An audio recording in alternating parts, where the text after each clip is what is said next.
Hey guys, नमस्कार। मैं Shailendra sir. आज फिर से हम बात करेंगे linear equation in two variable और कुछ अच्छी बातें करेंगे। मज़ा आएगा आज आपको पढ़ने में, क्योंकि अभी जब मैं बच्चों से बात कर रहा था मैंने पूछा कि आज क्या पढ़ना है, तो one of my student answer that आज हम पढ़ेंगे एलिमिनेशन मेथड। तो सबसे पहले मैं वहीं से शुरू करता हूँ कि मैं यहाँ लिखना चाह रहा हूँ एलिमिनेशन। अब सबसे पहले इसके मतलब के बारे में बात करते हैं कि एलिमिनेशन मतलब हुआ क्या, इसका मीनिंग क्या है। तो एलिमिनेशन का मतलब होता है एलिमिनेट करना, खत्म करना, हटाना, किसी को पूरी तरह से मिसप्लेस कर देना, हटा ही देना उस जगह से। तो जब हम एलिमिनेशन वर्ड की बात करें तो आपको ये जानकारी होना चाहिए कि एलिमिनेशन के लिए हम दो मेथड पढ़ते हैं। एक हम पढ़ते हैं जो हमने पिछली क्लास में देखा था, that was named as substitution method. जो पिछली क्लास में हमने सब्स्टिट्यूशन मेथड देखा था, that was also one of the example for elimination. And आज जो हम देखेंगे, क्या देखेंगे आज हम? Equating coefficient.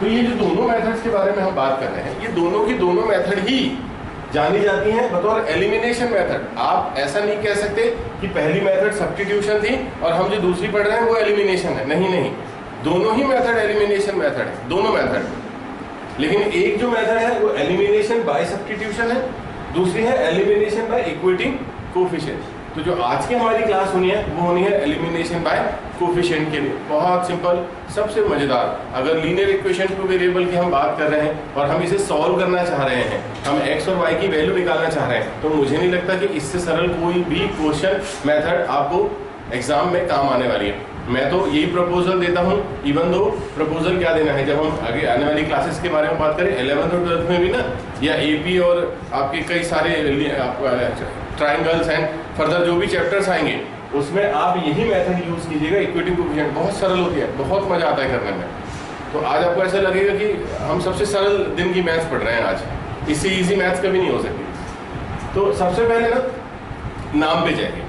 मैं हमेशा बच्चों को ये एक प्रमोशन के तौर पे कहता हूँ कि जो मेथड के बारे में आप पढ़ना चाह रहे हैं पहले उसके नाम को समझो। तो एलिमिनेशन तो मैंने समझा है कि एलिमिनेट करना यानी खत्म कर देना, तो हम दोनों मेथड से खत्म करते हैं।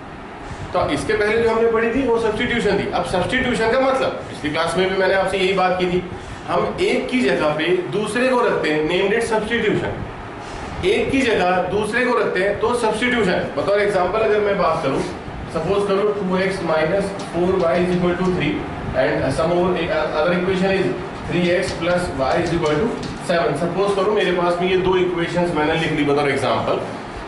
अब अगर मैं किसी एक इक्वेशन से x की या y की वैल्यू निकालूं, ध्यान से सुनना, किसी भी इक्वेशन से आप इसे नंबर 1 दे दीजिए, इसे नंबर 2 दीजिए, आपको जो अच्छी लगे ना, आपको इक्वेशन 1 लेनी है आप 1 ले लीजिए, आपको 2 लेना है आप 2 ले लीजिए। आप इक्वेशन 1 में से या इक्वेशन 2 में से किसी में से भी x की या y की जो भी आपको फेवरेबल हो उसकी वैल्यू आप निकालो। जरूरी नहीं है कि हर बार y की निकाली जाएगी, जरूरी नहीं है कि हर बार हम x की निकालेंगे, जरूरी नहीं है कि इक्वेशन 1 से निकालना है, जरूरी नहीं है कि इक्वेशन 2 से निकालना है, आप किसी से भी निकाल सकते हैं। सिंपल। तो सबसे पहला काम सब्स्टिट्यूशन के बारे में आपको एक शॉर्ट में रिवीजन दे रहा हूँ। सब्स्टिट्यूशन मेथड पे हम क्या करेंगे, किसी भी एक इक्वेशन से x की या फिर y की वैल्यू निकालेंगे। अगर मान लीजिए हमने पहले इक्वेशन को यूज करके वैल्यू निकाली है, तो फिर हम क्या करेंगे, हम उस वैल्यू को निकाल के कहाँ रखेंगे, इक्वेशन नंबर 2 में, वापस 1 में नहीं रखना। हम इसकी वैल्यू अगर निकालें, सपोज करो थोड़ा बहुत कर लेते हैं, मैं इक्वेशन 1 ले रहा हूँ, तो चलिए मैं लिखता भी हूँ आपके लिए। फ्रॉम इक्वेशन 1 यहाँ पर लिखा हुआ है 2x minus 4y is equal to 3। 4y को अगर हम ट्रांसफर करते हैं then we will be having 3 plus 4y and then अगर हम x की वैल्यू निकालें तो 3 प्लस 4y अपॉन में 2, ये हमारी वैल्यू निकल गई।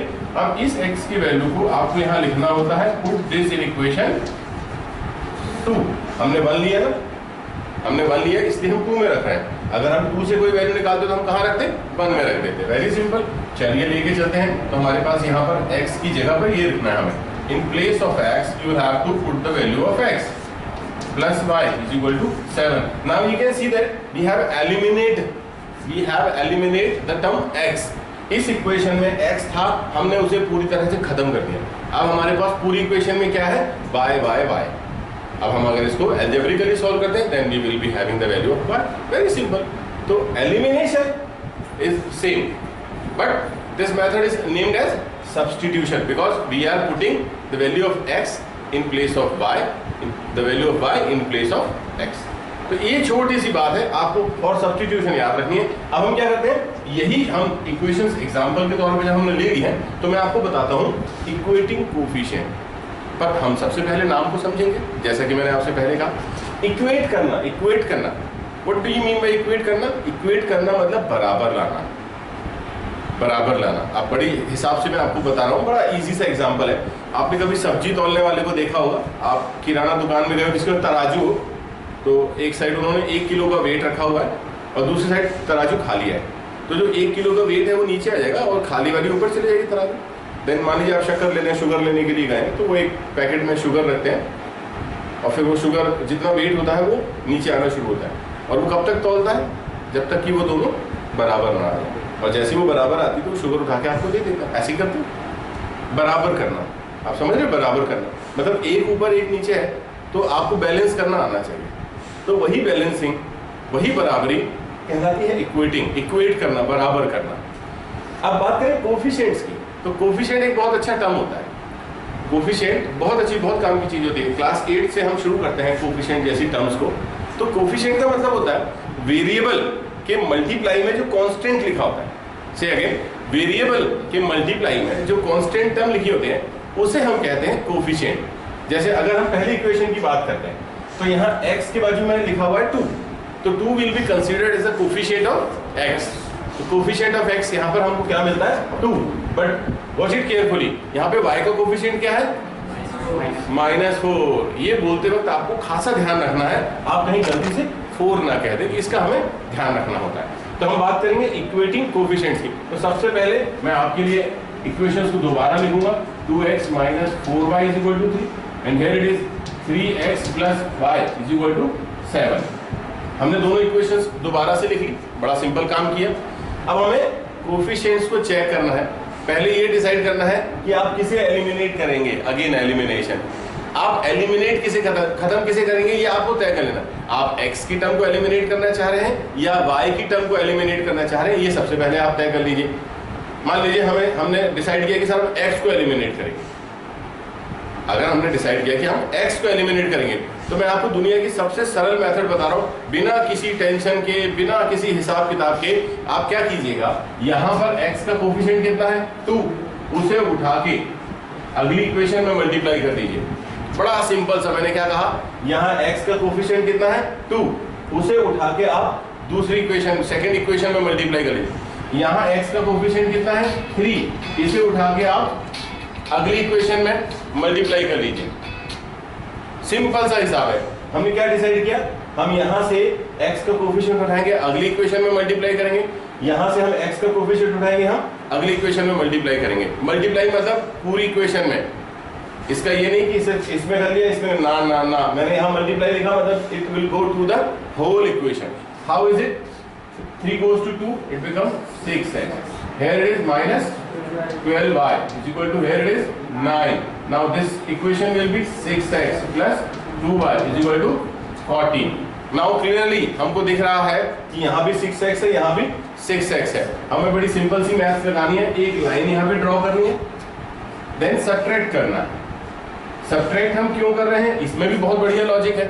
हम सब्ट्रैक्ट इसलिए कर रहे हैं बिकॉज ऑफ ये दोनों टर्म जो लिखी है वो पॉजिटिव है, ये भी पॉजिटिव, ये भी positive, that's why we are subtracting it. हम इसे सब्ट्रैक्ट कर रहे हैं। अगर एक पॉजिटिव और एक नेगेटिव होती हमारे पास तो हम क्या करते? ऐड करते। ये बात आपको पहले से मालूम है। अब जैसे हमने माइनस का साइन लगाया तो 6x - 6x बिकम 0। कई बार बच्चे इनको कैंसिल भी करते हैं इस तरह से, आप 0 माइनस करके भी लिख सकते हैं। Then -12y - 2y become -14y = 9 - 14 is -5। Fine. अब यहाँ पर हमारे पास y की वैल्यू निकालने का बहुत इजी चांस था। -5 upon -14 minus minus cancel, the value of y is 5 upon 14। और जैसा कि मैं आपको पहली क्लास से बता रहा हूँ, जब कभी भी आप x की या y की कोई वैल्यू फाउंड आउट करें तो उसे बॉक्स में जरूर बंद करें। फाइन। ये हमारी y की वैल्यू निकल गई। अब इस y की वैल्यू का यूज करके हम x की वैल्यू निकालेंगे, लेकिन वो कहां से निकालेंगे वो भी आपको ध्यान देना है। यहां पर एक छोटा सा टर्म हम लिख दें, पुट दिस माने ये y की वैल्यू इन इक्वेशन। अब आपको ये डिसाइड करना है यहाँ पर कि ये जो वैल्यू है आप किस इक्वेशन में रखोगे, 1 में रखोगे या 2 में रखोगे। ये 1 थी ऊपर वाली, ये 2 थी, है ना, ये हमने लिखा है 1 और 2 यहाँ पे लिखा, तो हम 1 में रखेंगे या 2 में रखेंगे, ये हमें डिसाइड करना है। तो बताइए कहाँ से हमारे पास इजी गोइंग होगा? वेरी गुड, तो मैं 2 लिख देता हूँ। 1 में क्यों इजी होगा भाई?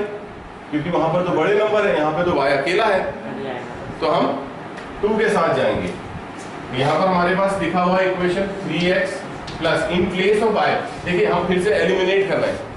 हम अगर y की वैल्यू 5/14 यहाँ पर रख रहे हैं तो हम फिर से y को एलिमिनेट कर रहे हैं, खत्म कर रहे हैं उसे पूरी तरह से। तो हम यहाँ पे लिखने वाले हैं 5/14 इज इक्वल टू 7। अब हम ट्रांसफर कर लेंगे, बेसिक अलजेब्रा ये सभी को आनी चाहिए। ट्रांसफर करना, एडिशन में है तो ट्रांसफर होके माइनस में जाएगा, माइनस में है तो एडिशन ट्रांसफर होके प्लस में जाएगा, लाइक दैट।